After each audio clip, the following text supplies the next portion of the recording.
Asia's best human capital practices come alive in the Knowledge Showcase. What unites all industries? What unites enablers, change agents, and pacesetters alike? Creating a competitive workforce is the way to sustainable growth. So in the context of the Ministry of Manpower, what we are trying to do is really to create a great workforce and a great workplace. A motivated and engaged workforce. A robust leadership pipeline and leadership culture that supports your growth strategy. And what do they agree is required to create sustained growth? It's a more effective engagement with human capital and inspired leadership. Well, the first critical step really is to have an intentional engagement strategy crafted carefully.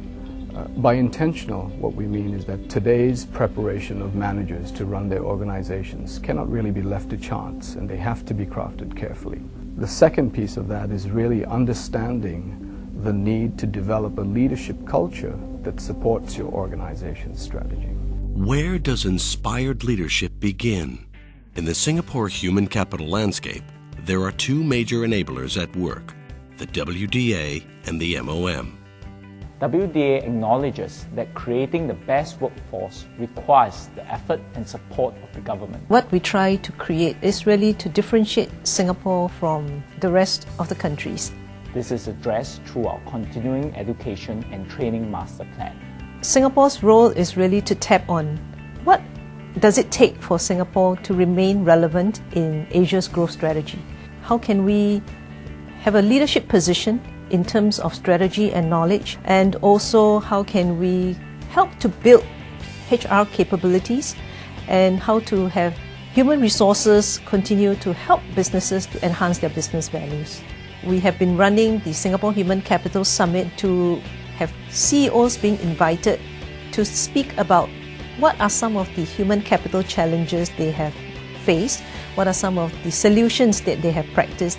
We have also been organizing the Asia Human Capital Award for the last 3 years. So this is really to recognize and to encourage innovative people practices in the Pan-Asian context. The National HR Scholarship is actually MOM's first attempt in trying to build up human resources capabilities.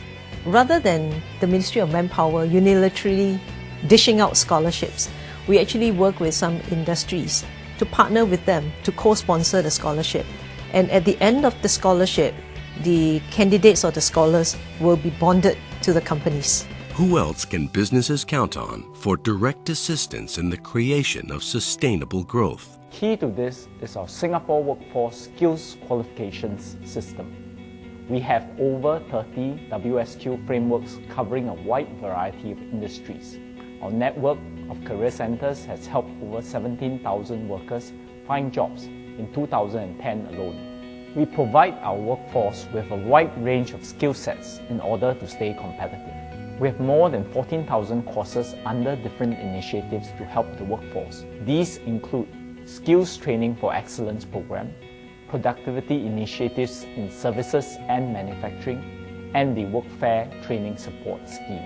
With this, we hope to create a workforce that remains competitive in a globalized environment. How do we best understand human capital?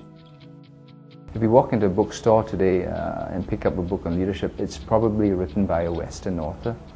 And therein lies the challenge. How do we move a business leader from a typical Western-centric mindset and mode of operation to lead effectively across such a diverse diaspora as Asia? There is still a huge number of business leaders that run Asia out of the US and Europe. So the question is, how much do you really know and understand the culture of the markets that you're growing in?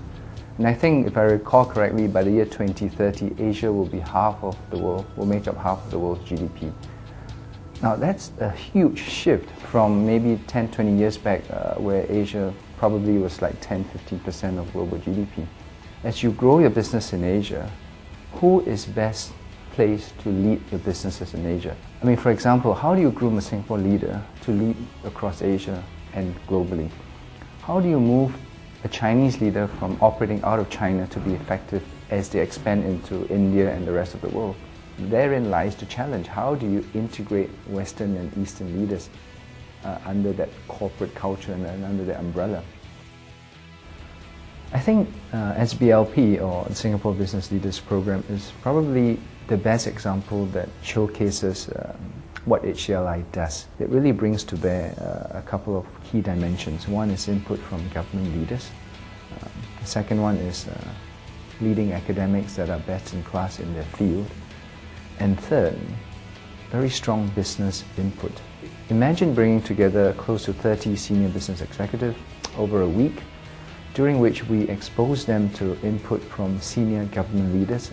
And from a Singapore standpoint, we had the opportunity to bring these 30 people to the Istana for a 1-hour dialogue with the ex-minister mentor. And I think that experience was probably the highlight of the program. But what does inspired leadership mean in the human capital landscape? And exactly how do these lessons apply to the industry? Employee engagement is at the heart of driving performance. Here at Marsh & McLennan Companies, all 55,000 of our colleagues around the world, from Marsh, Mercer, Oliver Wyman and Guy Carpenter, are focused on helping our clients drive performance. This requires that we create an environment where they're committed to serving in our clients' best interests so that they in turn can serve the needs of their customers, their employees, their shareholders and their communities alike.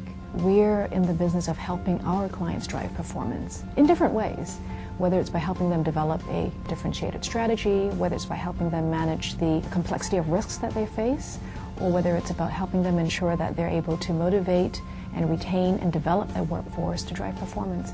It's all about how collectively we help our clients achieve great success. There are many levers we can use to engage employees. One increasingly important lever is the ability to respond to a changing workforce. The workforce is getting older, it's becoming less healthy. Therefore, one of the key business imperatives is actually to ensure that the workforce is healthy. One of the ways that we've done this, for example, in our work with American Express, is to assist them in their Healthy Living program. This was basically a series of interventions to help ensure that the workforce was healthy and productive, depending on life stages, risk profiles, age profiles, and to be able to put forth programs that ultimately create a more productive and engaged workforce. So what defines you in the human capital landscape? And what's your next move? We will enable our workforce through continuing education and training, where we can use our capabilities and our value add to help them grow their businesses, either in the region or around the world. We're focused at looking at human capital in a more scientific way to help drive fact-based decisions. I think going forward, the key thing for HCLI is to really ramp up the role of being the aggregator and the integrator, to create this leadership hub where academics, business practitioners want to come together to find answers to the whole question about effective leadership in Asia. Next generation leaders really have to develop skills that have to serve them moving into the future, because that's an environment that's really not going to go away. The Knowledge Showcase, Singapore Human Capital Summit.